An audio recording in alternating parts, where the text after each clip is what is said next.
Alors, historiquement, il y avait quelques charolaises sur la ferme avec un troupeau laitier. Et suite à des soucis de vélage, il y a eu des croisements de fait avec blonde d'Aquitaine. Voilà pourquoi j'ai blonde et charolaise.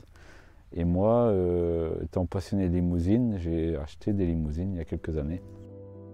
L'exploitation contient 92 hectares de SAU, 85 mères, donc il y a 75% de limousines, et le reste, les autres 25%, la moitié blonde, la moitié charolaise. Voilà, on conduit tout pareil, donc même ration principalement à base de trèfle, luzerne, chicorée entre autres. Et là, ça nous permet de voir les différences de croissance. Alors au niveau de la repro d'abord, les blondes sont plus tardives. Voilà, faut prendre plus son temps. Les charolaises plus précoces. Les limousines sont entre deux, mais sont quand même des vaches très productives, avec plus d'un veau par an par vache.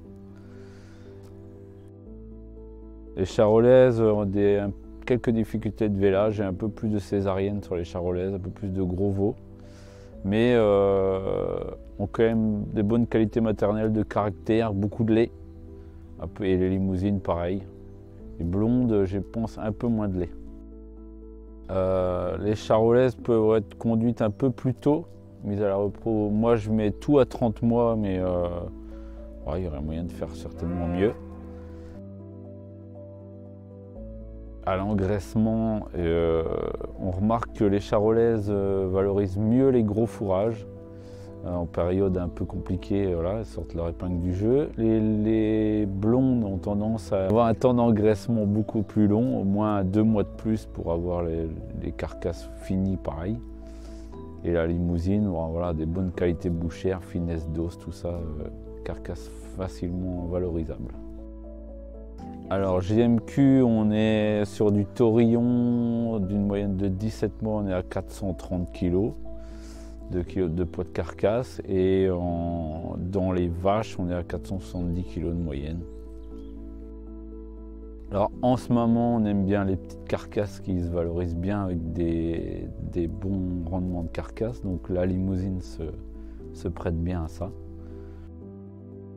Donc moi j'ai repéré environ 2 mois de plus d'engraissement sur les blondes par rapport aux limousines.